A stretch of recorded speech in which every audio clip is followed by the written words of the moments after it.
Hello. More gas, no brakes.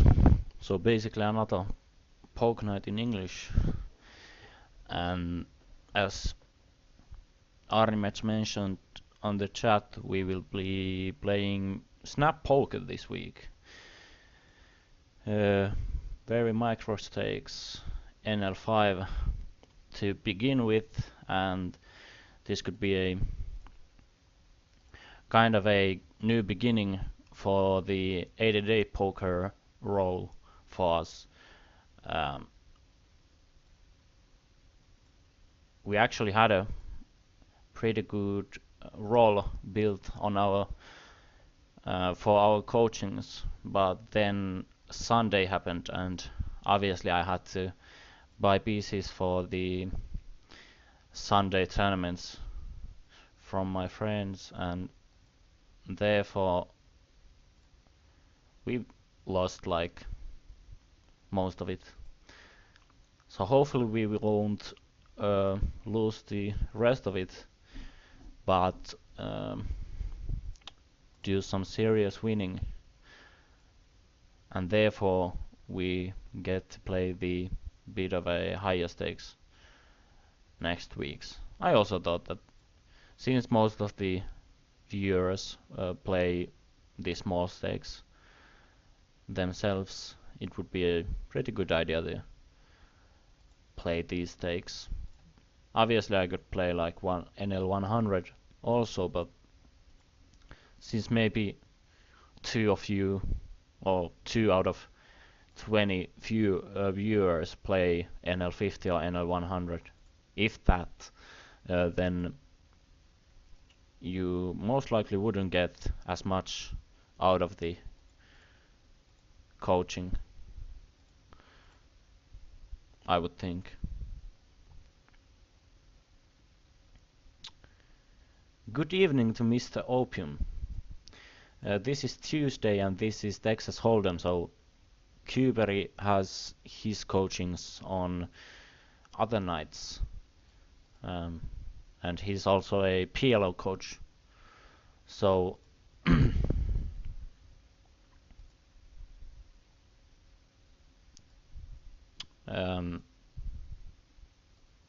not something that will be played today. I believe Kubery will be coaching pretty soon. I don't actually know when, but this is actually a funny spot. I c-betted the flop, got a min donk bet on the turn, and now min bet on the river. I don't want to fold because, yeah, it's 5 cents. I don't really think raising gets too many folds because he's supposed to have something when he takes this line.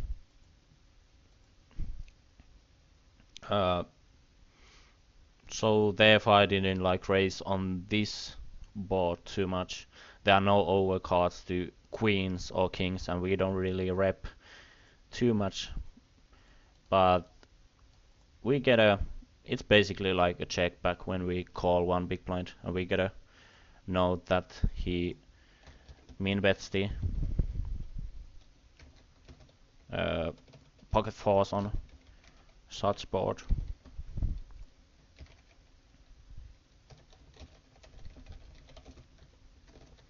So in the future, with this info, I would raise the river.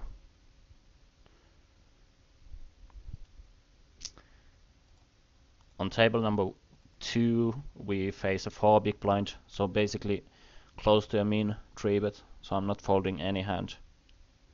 And queen jack is not quite good enough for us to raise for value. So I'm just calling, and also calling the flop with 2 overs and a open ender. This is actually pretty close, but there are 2 most likely recreational players in position and full stacks on the blinds, so not a spot I would open too widely in.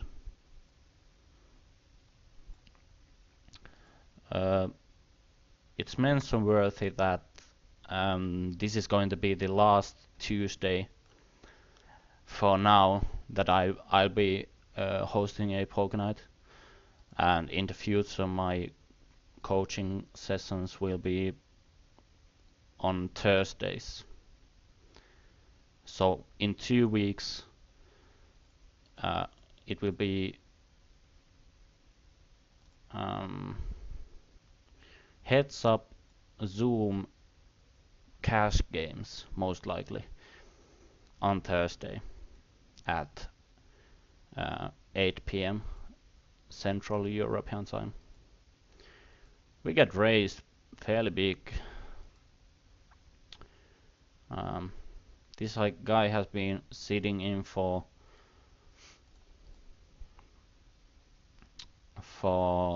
10 minutes. He called a limp or limped behind after this kind of a fishy player, and then raises huge. It actually makes a ton of sense for him to have a pocket fours or pocket deuces. But there are only 6 combinations of them, and there are quite many flush draws or overplayed top pairs, so that's the reason I get it in. The sets make bit more sense, but on that bot text I think it needs to get in.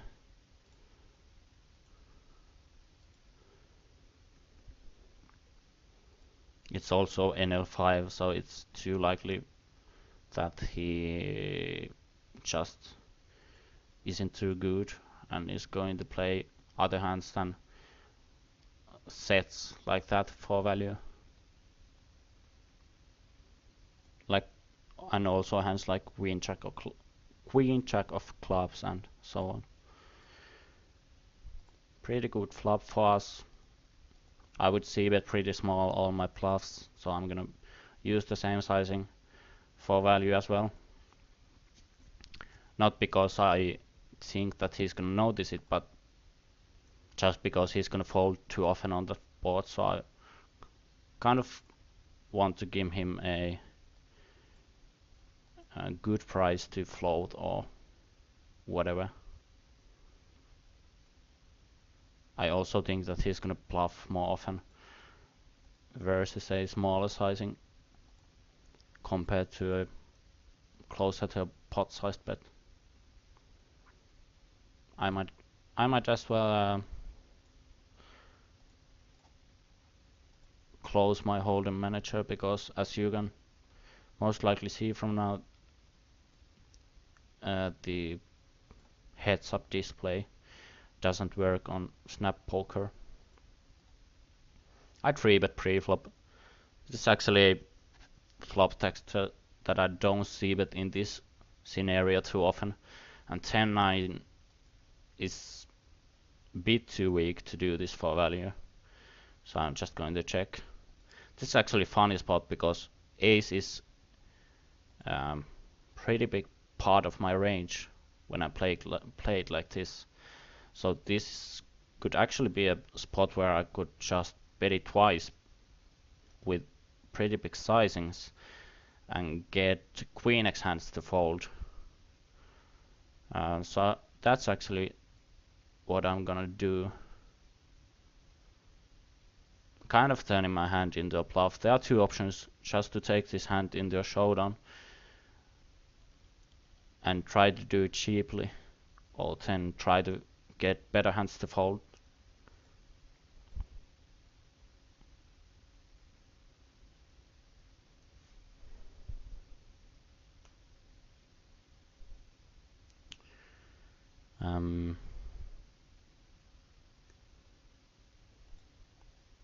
You mean the heads-up display not working, or?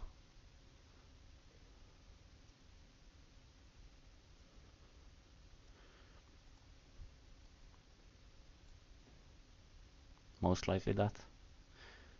Yeah, I think these games are pretty good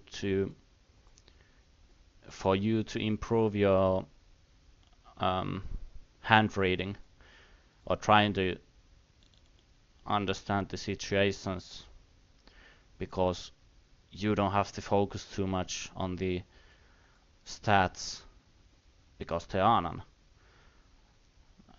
Obviously, if you play on higher stakes and get a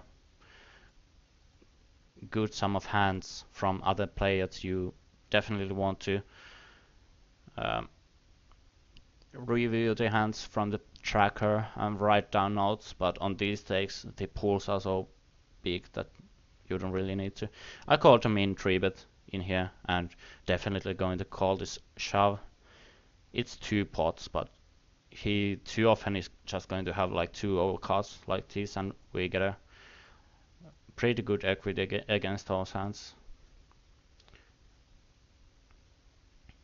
And even if he showed us a pair, I think we would have to call with such good odds.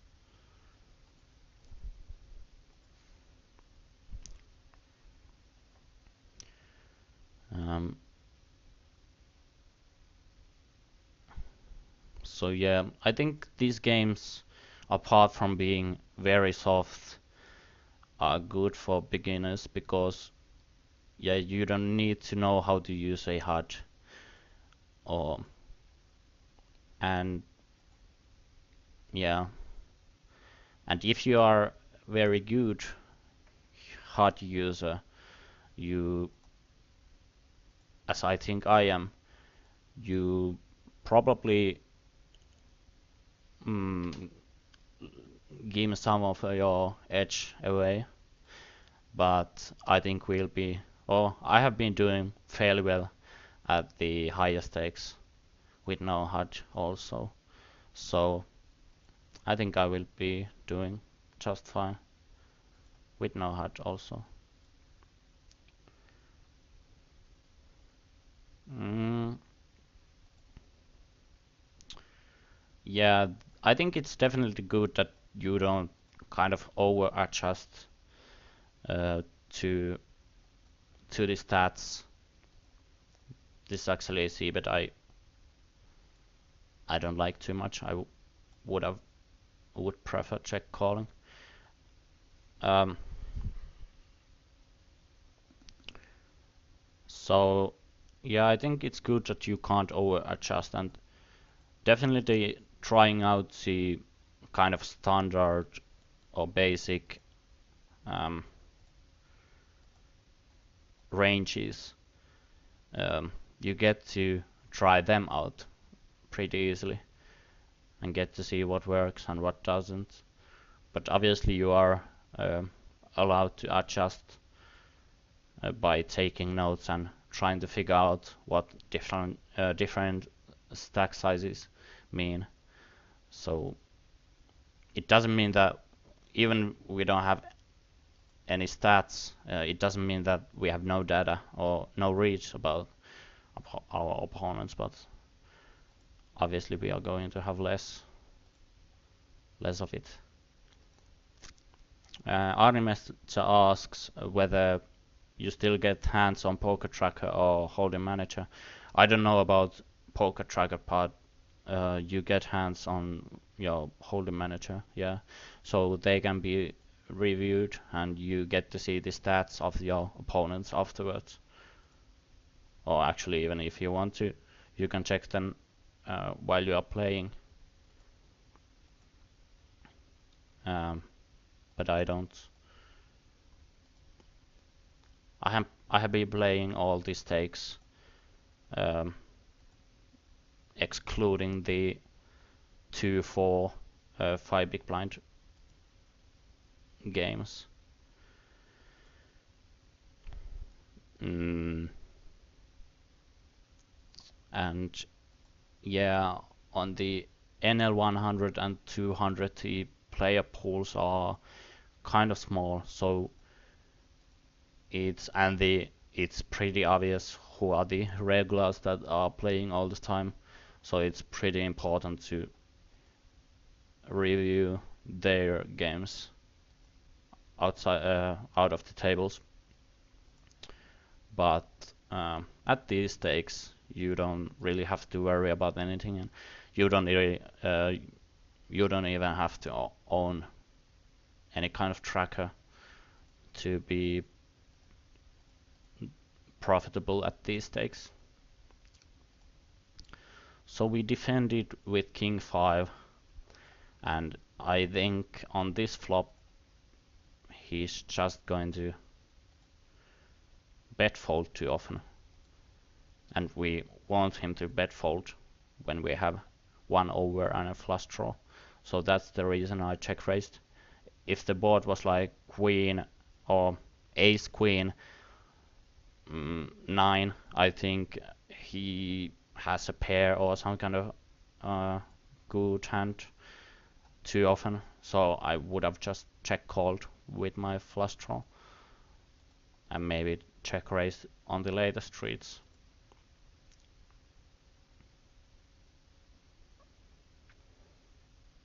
Yeah, Armist asked about the level of competition at Snap Poker compared to the Zoom Poker, and I definitely think that the Snap Poker is very, very soft. The regulars at Zoom Poker, even at the pretty low stakes, I don't have a good sample of those, but the ones that I have played more, the regulars are pretty good or pretty damn good. And at 888 Poker, even the regulars are not that good. And the fees to rec ratio is much better at way better at 888 Poker. There are plenty of guys playing with less than 100 big blinds. On the left table, for example, we have 3 opponents with short stacks. And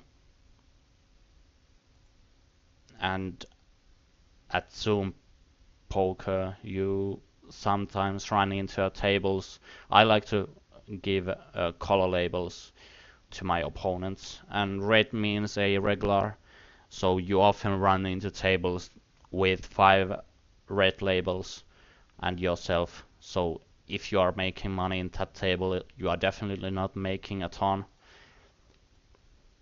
compared to these recreational players who make big mistakes all the time.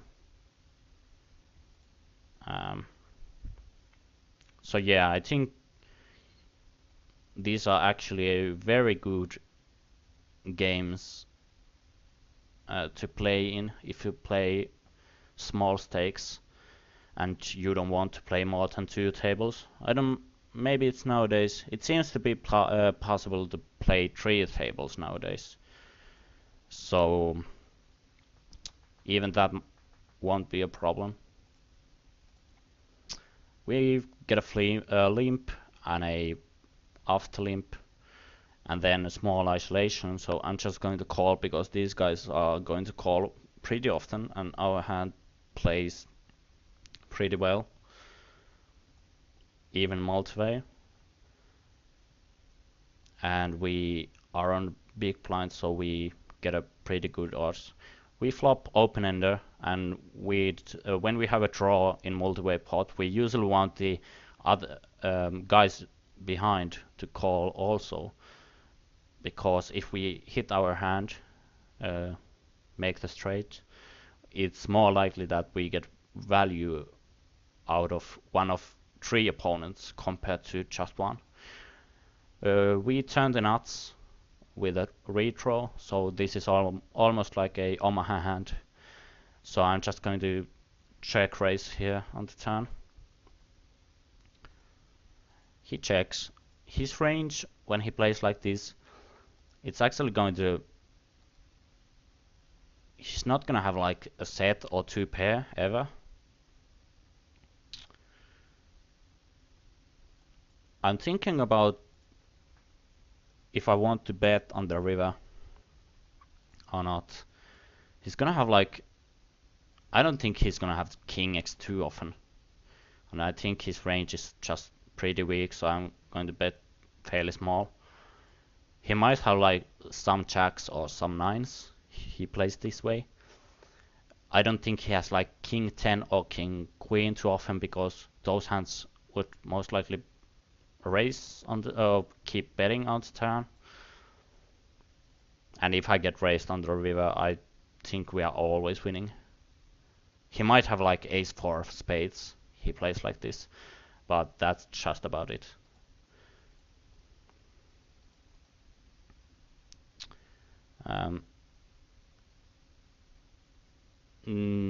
To Arnie match, it is not possible. At least the last time I tried it out, I wasn't able to open more tables or mix takes to play more than 3 tables. Here we just opened ace 8 and I just 3-barreled on this board. It's also possible to check on some street, but I prefer 3-barreling.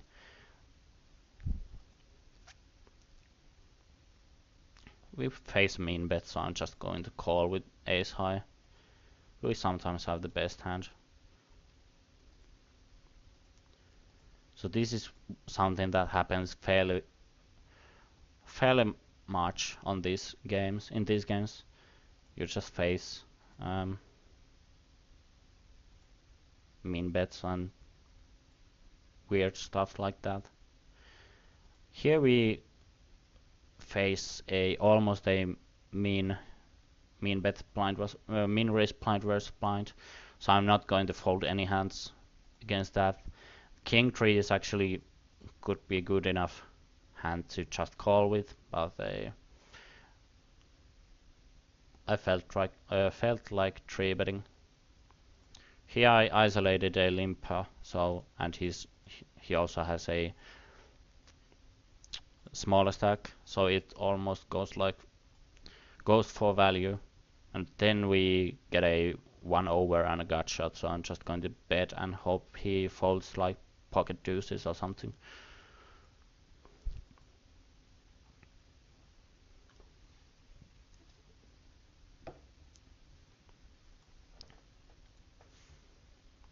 So yeah, I usually like to give labels to my opponents, because some of the hands are, let's say I have a king 3 suited on cutoff or something.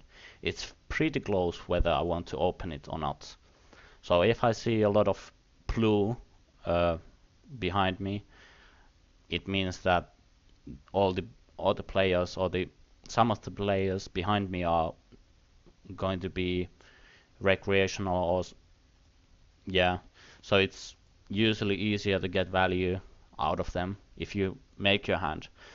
And so I'm going to play those marginal hands in those spots, and I'm just going to fold those hands if there are 3 regulars behind me. This is actually I get it. This guy calls my 3-bet, and this is actually a flop I don't see bet too often. He's gonna have almost all of the pairs in his range. Not the very best ones, I think, and some ace high hands that are definitely not going to fold too often, and also like king queen king jack, and the king queen and king jack type of hands, or jack 10 or stuff like that, they are the only hands that I get a fold from on this flop. It's also, if you want to think about game theory, this is the very worst hand you are going to have in this pot. You're almost never going to have worse than 10 high with no backdoors. So that's a good hand to give up if you are going to give up sometimes in that spot.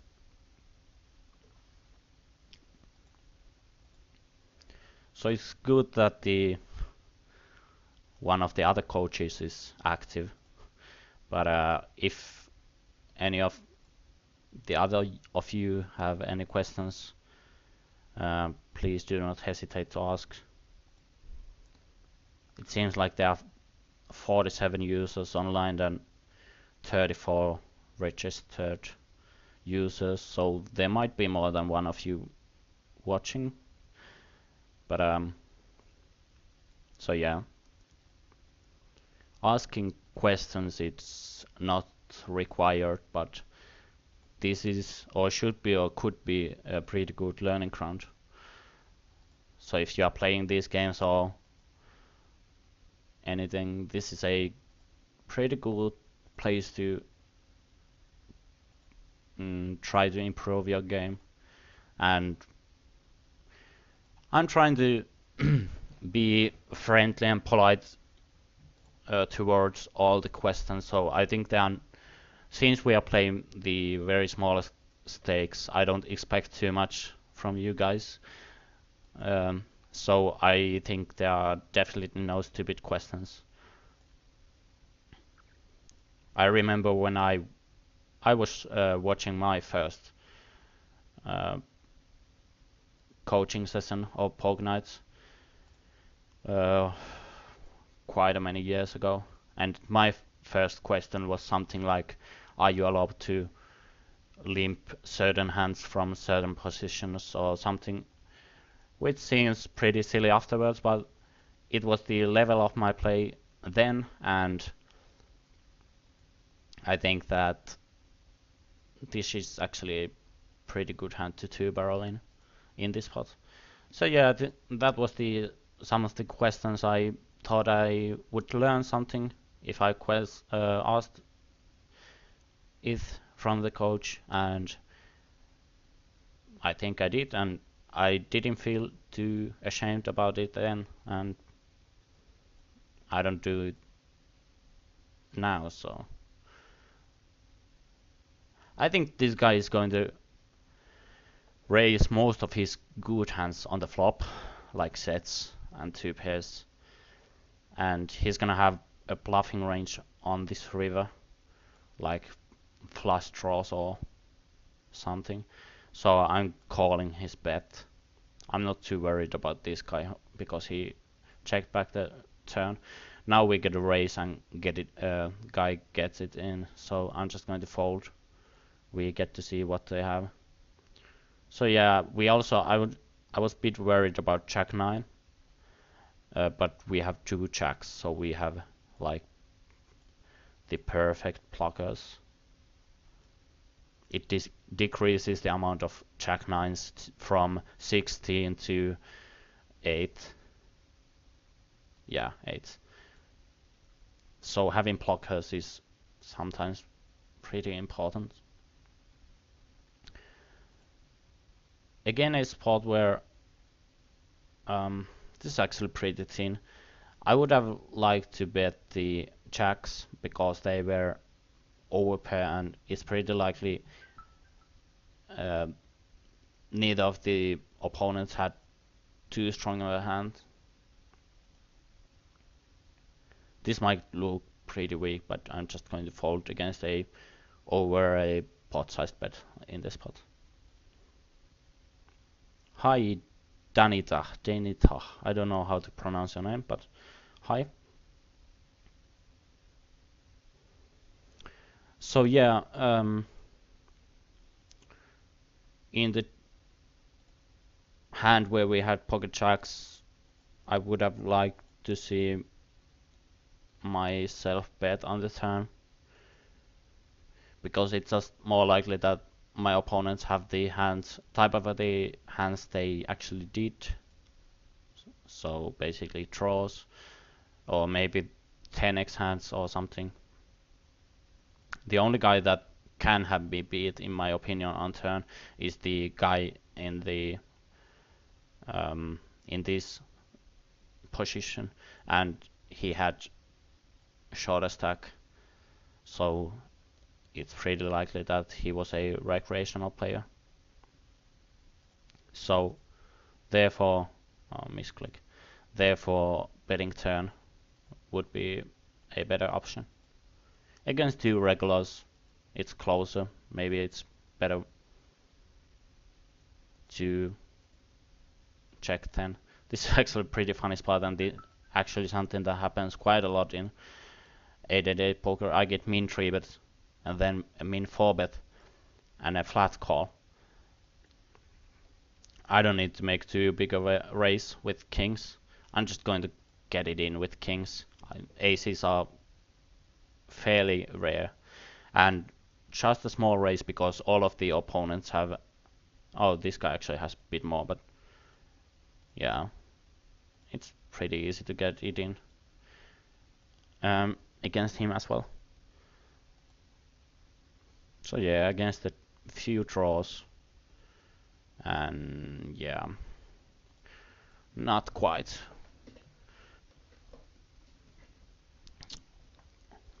But yeah, pretty wild lines from king, queen, and 9-8. But what can you do?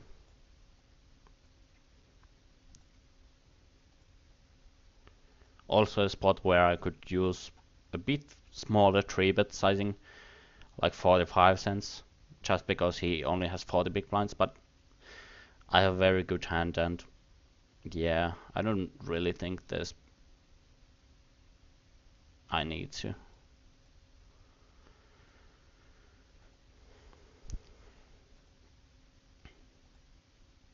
So few small mistakes probably so far, trying to improve to the end of the. Well, there's actually a comment on Twitch.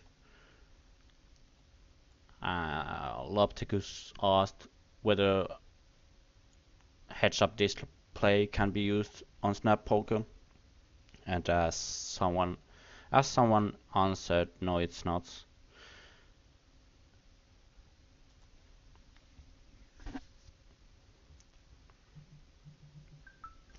No, it's not possible.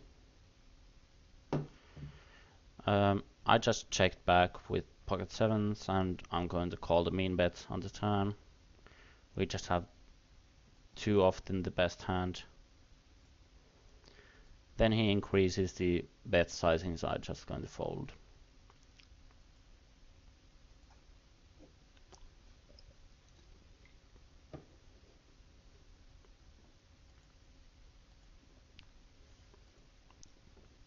I actually spent 300 euros in clothes today, so it would be actually nice to win some of it back. I think it's pretty unlikely that we will be winning 300 from these games, but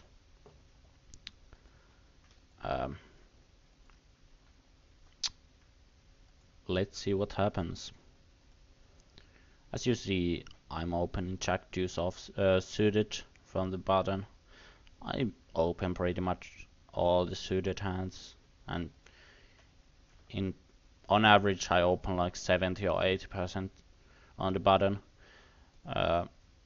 Against regulars or more aggressive players I tighten up a bit, but then again there are some opponents I just open every single hand against because they play so tight or poorly post flop.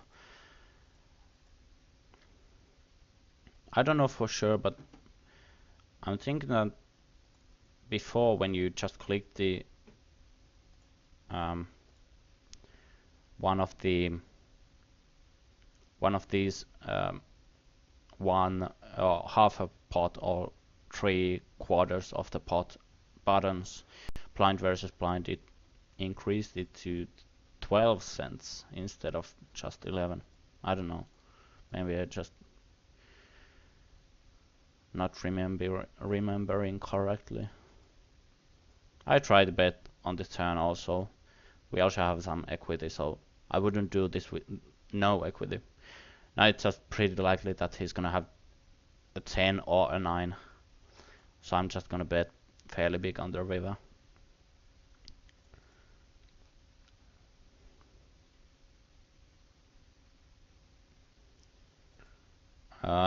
Yeah, I min raise the button. I 3x all the other, or UTG and hijack. I actually open 2.5 big blinds from the cutoff when it's easy, but at snap poker you don't get the um, you would have to type uh, 12 cents manually. You don't have any of the maybe it is possible with the, let's see if we are given an option to. Yeah, actually I would like to open, well, I don't know. At these games, I don't see a big difference between 2.5x and 3x. So maybe 3xing the cutoff is even better. I don't know. And I usually open like 2.2 or 2.3x blind versus blind. Yeah, it's 11 cents. I prefer 12 cents, but who cares really? And what about 3-betting? I just always 3-bet the same sizing, 100 big blinds deep, and no matter what position. Just I have just divided it into out of position and in position 3-betting. So in position I 3x the open unless it's min raise, and out of position I usually add one big blind to that. So if cutoff opens 3x and I'm on the cutoff button, I 3-bet to 9 big blinds, and if I'm on a small blind, I 3-bet to 10 big blinds. So bit larger, or bit bigger on out of position. This is again a hand that I could open from cutoff, but all of my opponents have full stacks, so I prefer not to.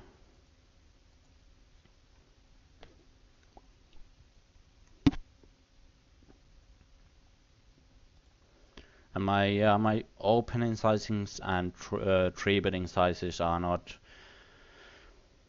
hand dependent unless I have an absolute note about my villain, and I know for sure that he doesn't care about my sizing.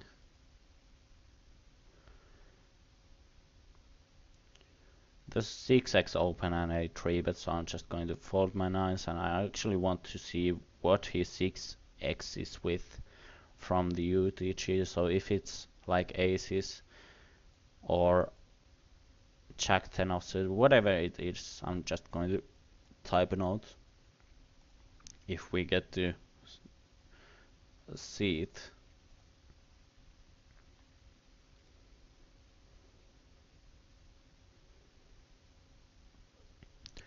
Yeah, it's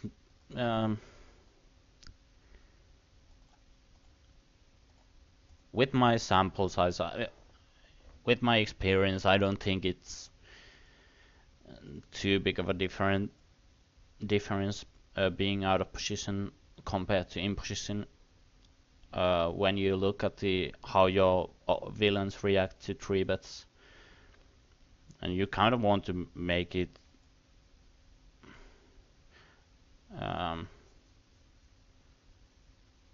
like I'm gonna 3-bet smaller if my villains fold to 3-bets more. Or yeah, if there's a villain that almost always folds to 3-bet, I'm just going to use a bit smaller sizings. Yeah, people tend to fold to 3-bets pretty much with same tendencies out of position and in position. So, which is obviously not the optimal, but it still happens. This is actually a spot where I think he's gonna have like ace high or king high, maybe with a club fairly often. Um, so I would have barreled on the river on non-club and non-6 and non-4 rivers, but now I think I'm just going to win fairly often, and ace queen is definitely one of the hands well, I would have value betted the flop because ace queen is such strong hand on 3 deuce that it can be value betted, but ace highs are some of the hands I would expect to see on the river very often. Now this guy min raises, so I'm just going to use bit bigger 3-bet sizings, and even this big with this strong of a hand. This is a very bad flop to see bet, so I'm just going to 3-way, so or even heads up, so I'm just going to check fold.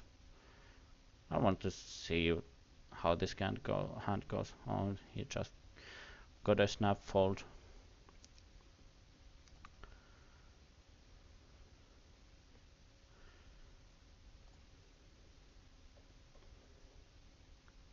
But yeah, what I tried to say is that if you compare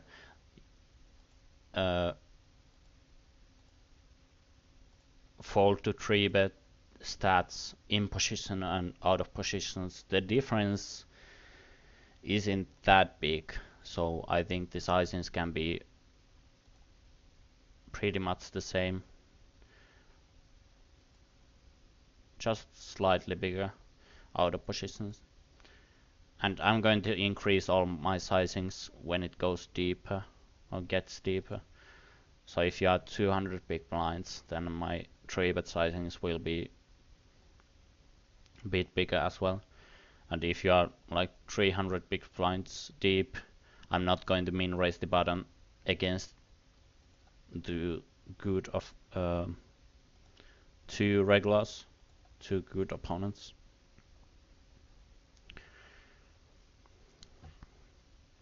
This is a spot where I actually don't get too many folds, I believe in, but maybe just enough. And we have a fairly big advantage range versus range. So if he has any understanding, there are some pretty profitable opportunities on the later streets we can get ourselves into.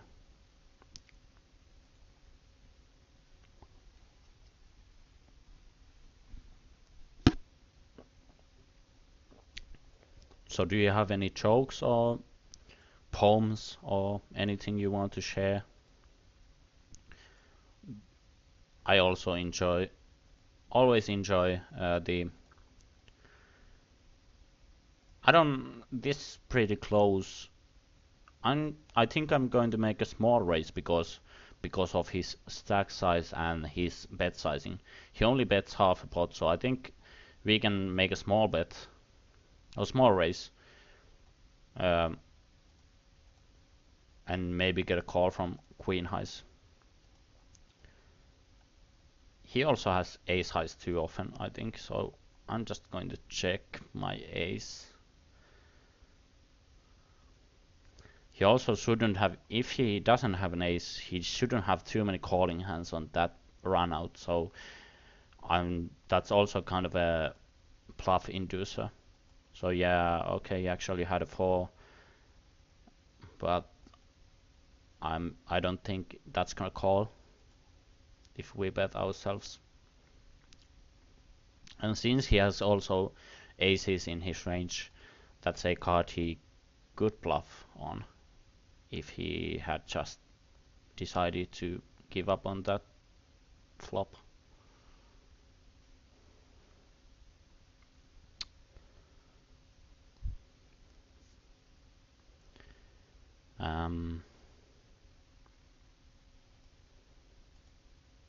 Yeah, pretty much nothing happening at this very instant, so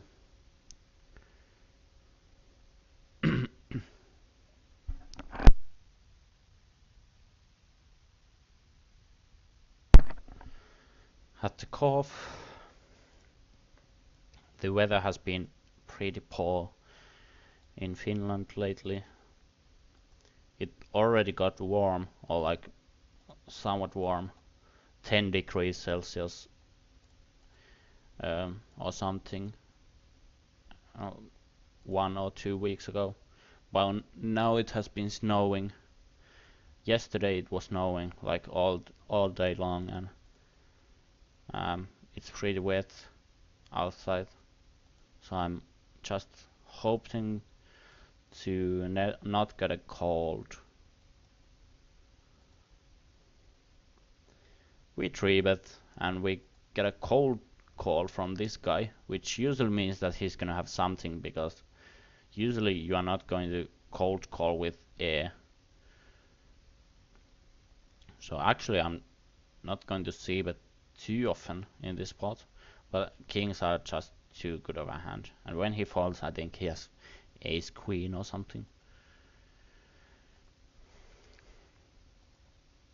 But definitely just going to bet, and usually just betting 3 times. 663 is a texture that with kings we should almost never lose on. Sometimes he has pocket aces, and maybe sometimes like pocket sixes, but that's very rare. This is just a board texture that I'm just going to give up on. Uh, the jack would have been actually a pretty good card for us to bluff, and against a half pot sizing, that's pretty close. I think I'm just going to fold. Finally, a question. Janita asks whether I expect opponents to not adjust me too much. Yeah, I think we can play more exploitable. I actually play pretty exploitable style against recreational players.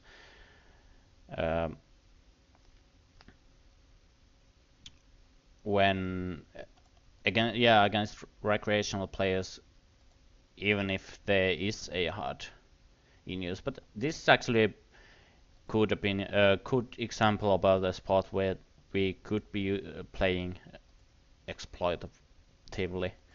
We have a pretty good hand, so I could use bigger sizings, blind versus blind, with these.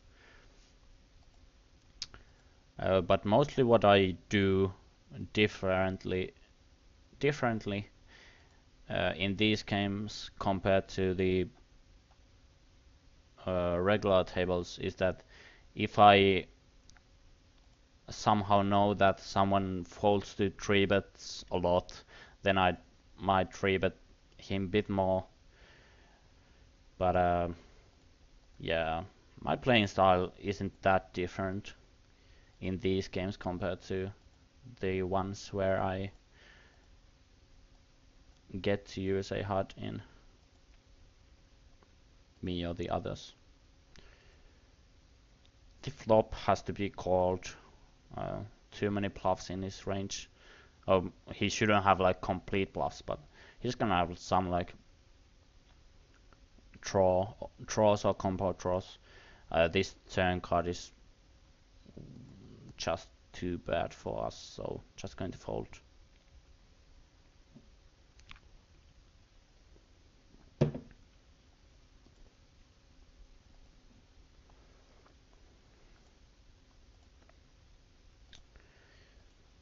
So yeah, I think my playing style, I make a show fairly good profit, so I don't have to adjust by playing any differently compared to the regular tables. The adjustments or the spots where I'm more exploitative, they are like I do the same things in the regular tables, I think. Definitely going to defend this versus a cutoff and check calling this flop, most likely. On this turn card, he's gonna have some queen X hands, but I'm just going to bet. On the ace turns I would not have, but almost all the other ones I would have.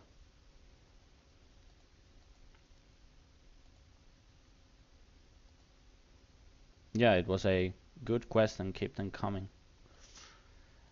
As said, there are no bad questions or stupid questions, or how is that uh, translated in the English? Maybe stupid questions. There are none.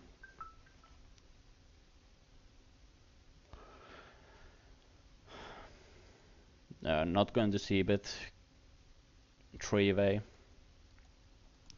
And against a mean dunk bet, I'm going to raise. I actually always have to double check whether the bet is actually 1 big blind or 100 big blinds.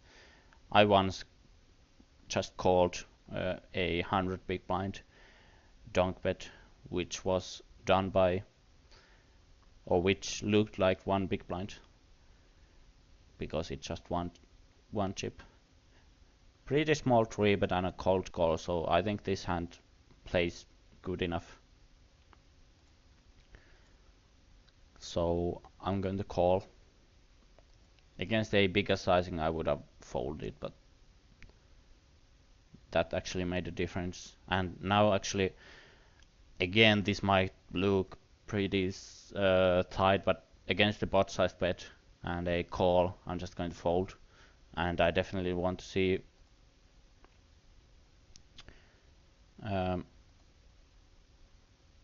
what these guys actually have.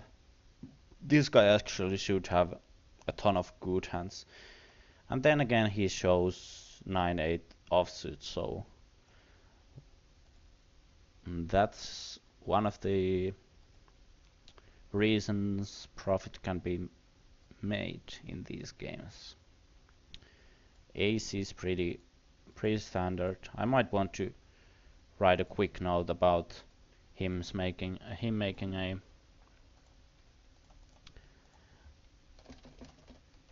bit smaller 3-bet with aces.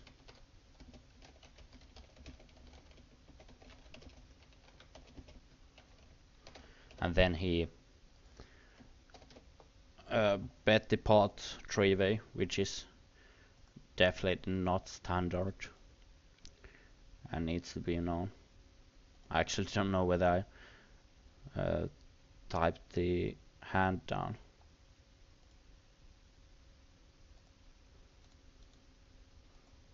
Yeah, it's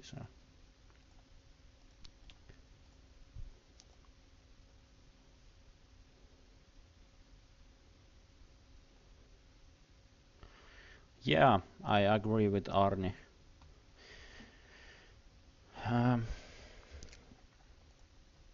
That it's easier and funnier to host the sessions if you get a lot of questions in.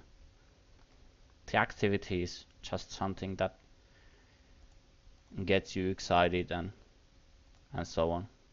I'm actually going to give this guy a green label, which means bad regular for me, because that's flop sizing is not optimal by any means. So yeah,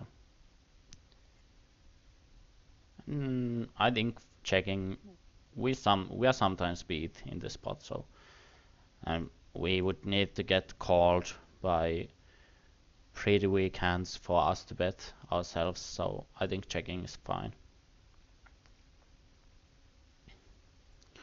This is a hand I want to be c-betting in, with a ton of hands actually. And on this turn, he shouldn't have too many like 4x or 3x or king high hands. So I'm thinking this actually might be thinner than I think, but I think it needs to be bet on 3-heart boards, and then I'm just checking the river back. I'm not too surprised if I am beat in this spot. Yeah, 5 deuce, okay. So check call twice. I'm not gonna write a note because of laziness, but definitely something you would want to know, that he only check called twice. And I actually like his flop check call. I would have check raised the turn though. This is actually a spot where you could lead, or yeah, dunk bet, because it's a flop that fairly often is not c-betted on. But I block all the hands that have me beat, or pretty much all of them. Now on the hard turn, I think betting other hands than flushes, it's gonna be too thin. He's gonna fold like pocket nines. I can be check calling though. Once against his sizing.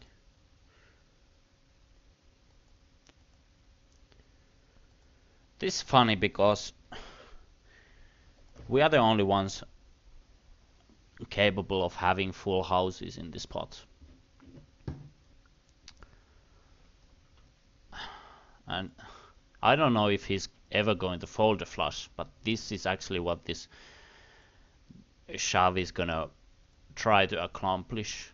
Okay, he called a ace-7, so when you're trying to get a flush to fold and you actually get snap called by a worse hand, it's usually a sign that your bluff wasn't a good idea in the first place. But let's type a note about this and I'll explain a bit more why I did what I did. So he c-bet called ace-7 on 7-5-4 with 2 hearts. Then he bet half a pot on third heart, and then he called 1.3 SPR shove on 4x. I think he was just thinking that we were bluffing, obviously. The reason why I chose this line is that I thought he had a fairly big stack. He had 115 big blinds. So it's a bit more likely that he's actually a thinking player compared to these guys who have shorter stacks. So on this flop, the check raise is pretty standard. I think we just get call from very many other hands. On the turn, if you go through or if you take a look at the combinations we have when we check raise this flop, I think we have almost half the time we are going to have a flush draw compared to sets and straights. So I think checking the deuce of hearts with almost all of your hands is going to be a good idea. Maybe the weaker flushes I would bet for protection, um, because this is a card where I could have some bluffs if I had like ace 6 with one heart. This is a card I would barrel on. Yeah, I think checking this turn with quite a many hands is a good idea, and having these strong away hands is pretty good idea, I think. It's just that we don't really get value too much. Obviously, we get calls by some worse hands, but we can't.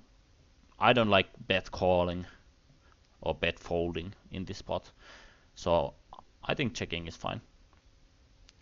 Then he checks. He bets half pot, which is usually an indication about a very strong hand or some kind of a bluff.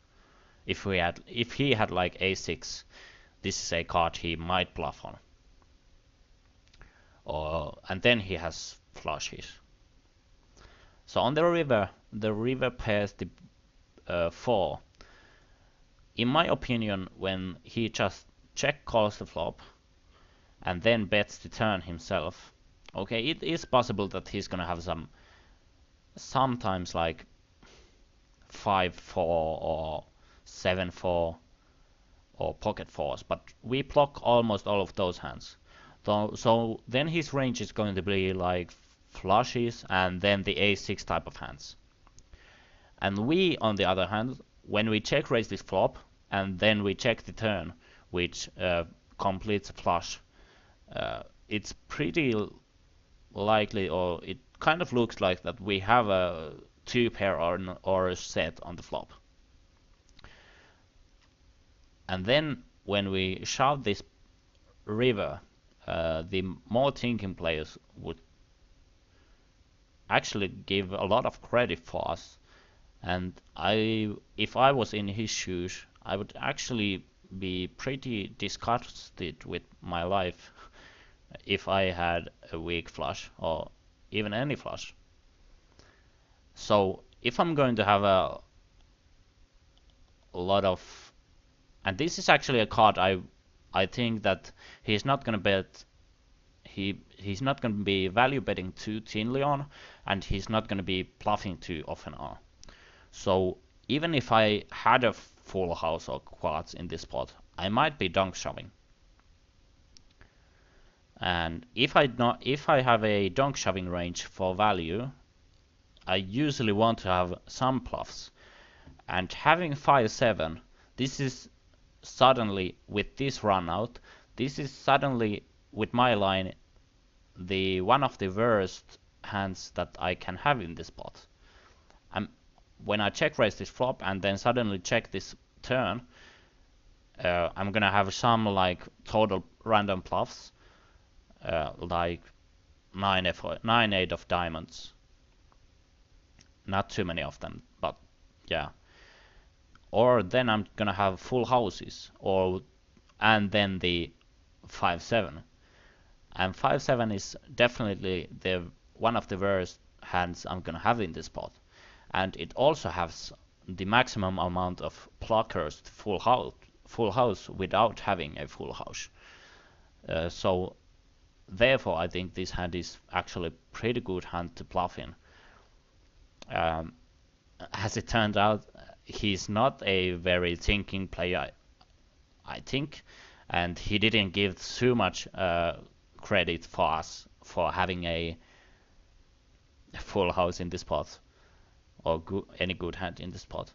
And yeah, maybe he's just moaning at home about this cooler where we both get 2 pair and all the money goes in. And so yeah, maybe to beat this PvE line at these games, but definitely something I think that can't be too bad. And yeah, I think that's enough for this hand. So there was a thinking process about my junk shoving, and yeah, maybe maybe against this villain it wasn't too good of an idea to bluff in this spot, but then again, maybe it was a good idea to value bet in this spot.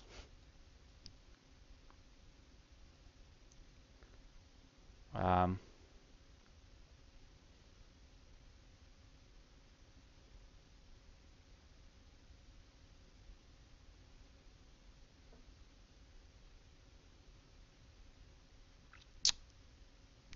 yeah, Armets has just left just when I was giving the explanation about one of the craziest hands ever played in the um, poker nights. But it's okay. So 25 minutes to go. Um, should you have any questions about that hand or any other hands or anything about 6 max poker or no limit hold'em or NHL 15 or just about anything, feel free to leave a comment below.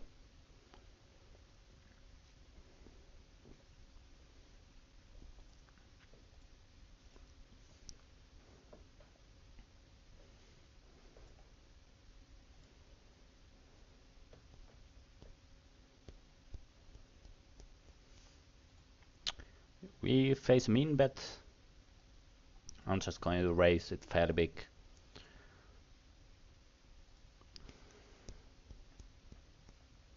Jack 10. I would defend this against cutoff, but against UTG, I'm just going to fold.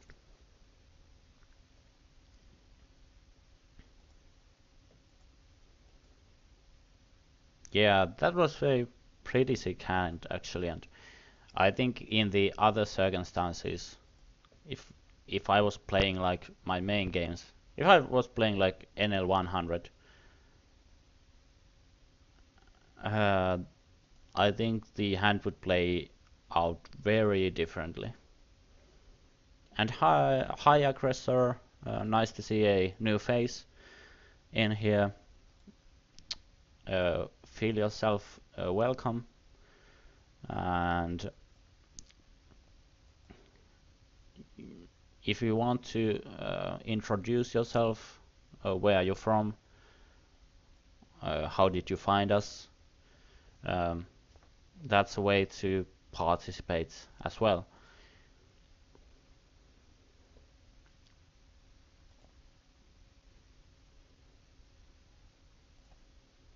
Also, we have two newcomers.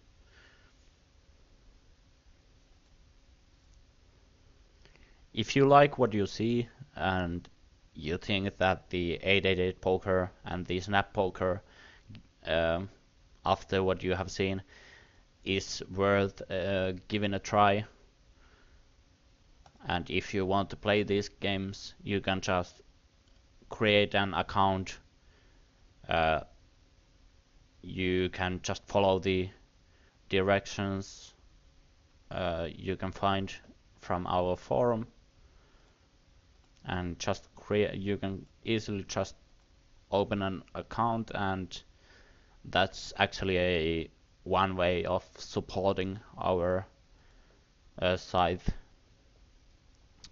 The coachings are free at this moment for everyone, so if you don't have to pay directly for us, but if you want to support us somehow, then creating accounts on our uh,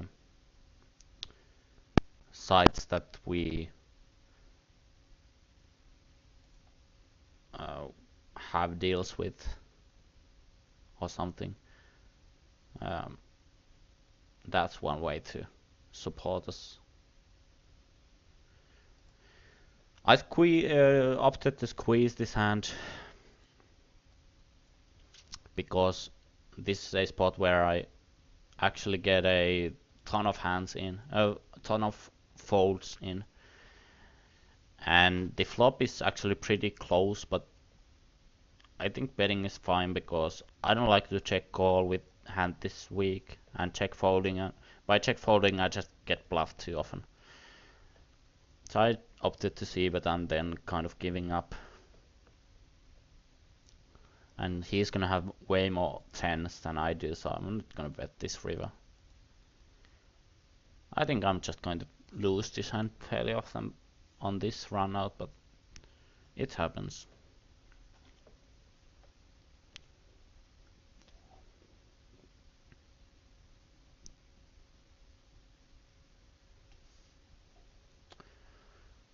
Yeah, nice to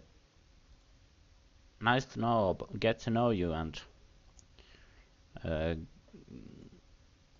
good to hear that you found our site to be friendly, and that's definitely something that we are aiming to a friendly environment for beginners and also more advanced players. We actually have very advanced poker players at this forum as well. One Supernova Elite and bunch of Supernovas and quite many professional poker players as well.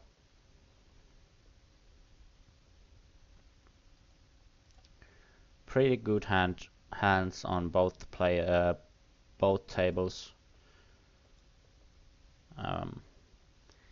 I see bet it the flop and just check the turn. This is actually a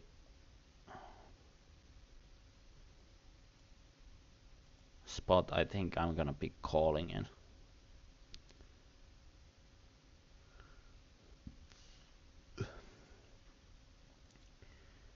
He shouldn't have too many. Well, I think he's gonna just have too many ace x and king x hands in his range. I don't know if king x is going to value bet, and that's one of the reasons why I actually was thinking about calling there, but that's too bad of a run out for me, I think. King jack is actually a pretty good hand to 3-bet for value blind versus blind. It gets called by too many way weaker hands. I'm actually going to open up the holding manager, so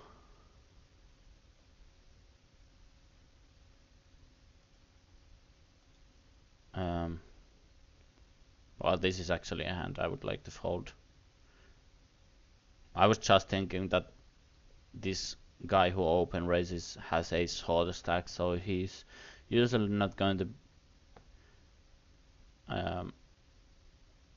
be too strong of a opponent, and I could just maybe show a good profit with pocket trees, but maybe it's out of position, it's a bit too weak. Yeah, I'm just going to open the holy manager so we can check the results of the or in 50 minutes when we quit our session. I think we have lost some.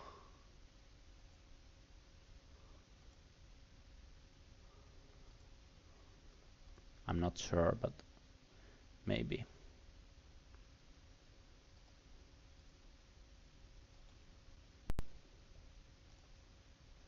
This is a hand I think I'm just going to flat call. It's against pretty big isolation. It's somewhat close whether I can do it for value, but there's a 3-bet for value, but there's definitely good value in just calling and letting these guys to call. And I think the most money I get in this spot is by calling and getting good implied odds against this guy. Now with a gut shot and one pair, I think I'm just going to fold. And I want to see whether this special max shows his hand. Nope.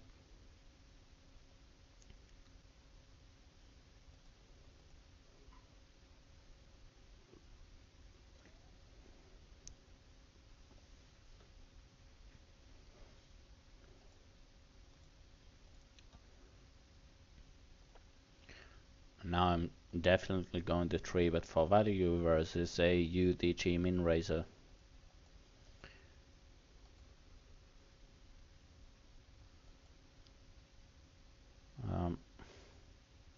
Against a full stack and a aggressive opponent, I could consider 4-betting in this spot.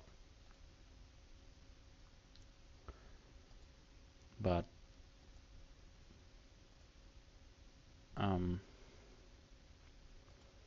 we have no reads about our opponent, so folding is the safer option.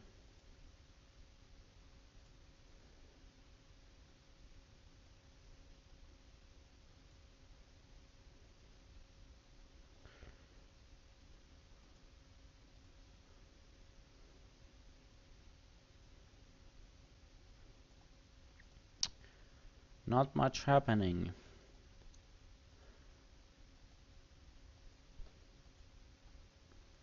Actually, if you guys are playing sit and goes as your main game, there have been some coachings by Arni Metsä, where he has been playing sit and goes at 888Poker, and the games are or have been very soft at the micro stakes in sit and goes also. So if you're playing sit and goes, this is actually a site I can also recommend to you. And yeah, heads-up display is not available on Snap Poker. So yeah, maybe aggressor, I don't know which stakes you play, but if you don't have an account on 888Poker, this might actually be a good place for you, since the opponents are very well, let's put it this way, that the level of competition is not as tough as on PokerStars or some of the bigger sites. This guy seems to be a recreational player, so I'm just going to call once more on this draw heavy board. And then he snap bets the river.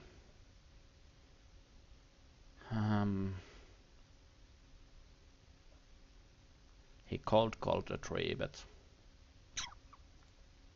I think it needs to be folded. It's a shame, but he could have like even ace king, king queen, king jack, king 10, and the club combinations are a bit more rare.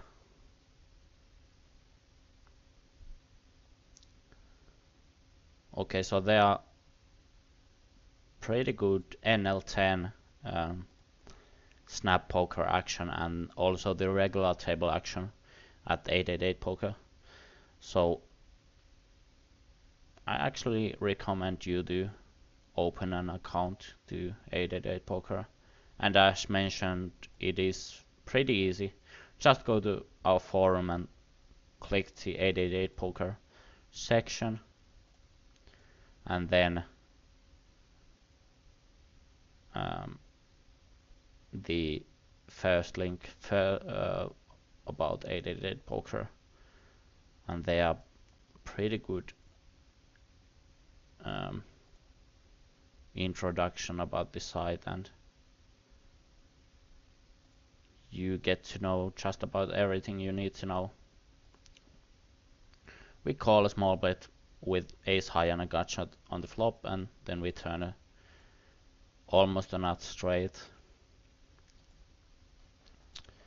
So we just raise the turn versus a very small bet.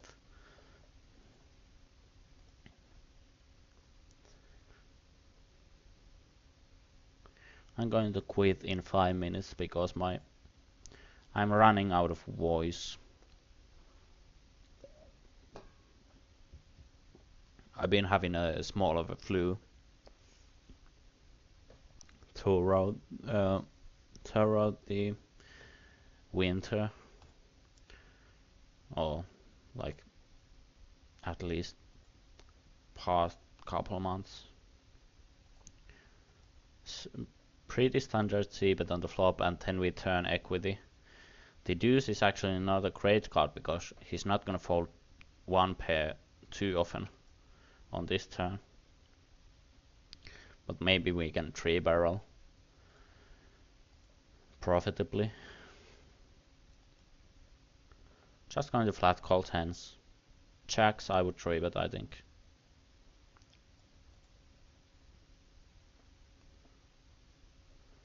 Then we get a 3-bet from a most likely a recreational player. It's actually a pretty big 3-bet. I'm definitely not going to 4-bet. But I'm not going to fold. I just call. And then he shoves.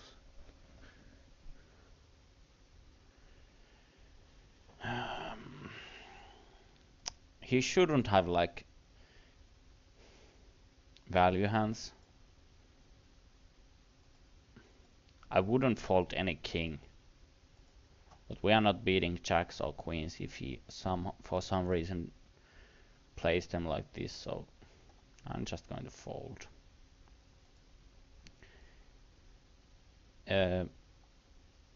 Some guy with a nickname almost impossible to pronounce, Xj, asks my opinion about how hard would it be for a decent cash game player to learn to be good at sit and goes. Well, I think the average regulars, this is just something what I think, but at least with the deeper stack sizes, the cash game regulars are going to have an edge over the sit and go regulars. So it's just about studying the ICM pretty much and the sort of stack sizes.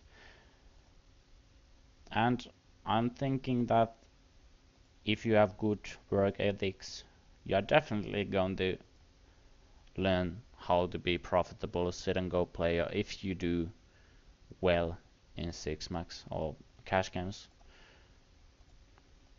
Whether it's worth it, I don't know. Whether it's possible, definitely.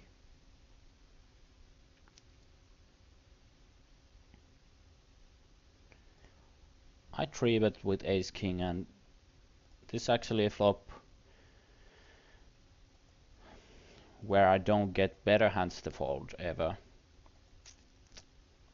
And I think I can call most turn bets, so I'm just going to check. Now when we actually hit a pair, I'm just going to bet myself. We actually have a ace very often in this pot, so when he check calls, he usually has something. I don't want to bet too big, but he's gonna call like ace jack always, and like jack 10 maybe, I don't know. there's value in betting, I think, definitely. Again, 10's not going to 3-bet, but these are clearly good enough to call with. I'm going to play until the next big blind.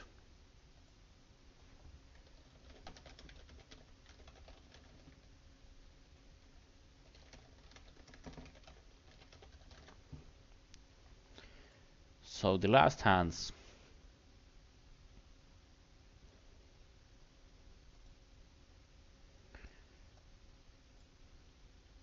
Uh,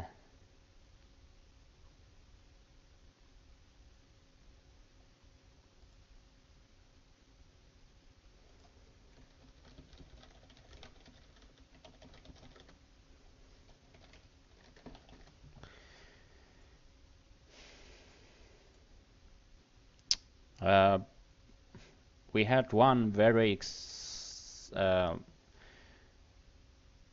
very interesting hand, and um,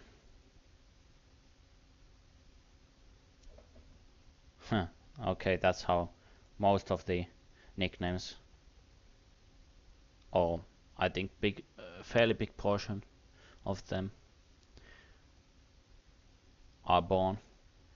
So yeah, one pretty interesting hand, and then pretty much standard spots. Let's see how we did. This can't be, it's all dates. Today,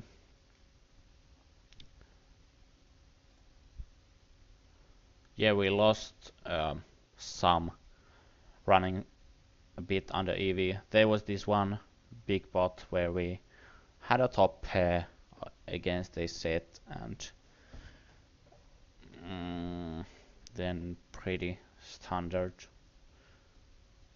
besides that. So that was it for today. Next week it's gonna be in Finnish for me. It's gonna be heads up cash games and the same heads up cash games in English in 2 weeks on Thursday. Not Tuesday, but Thursday. And yeah, until that, bye.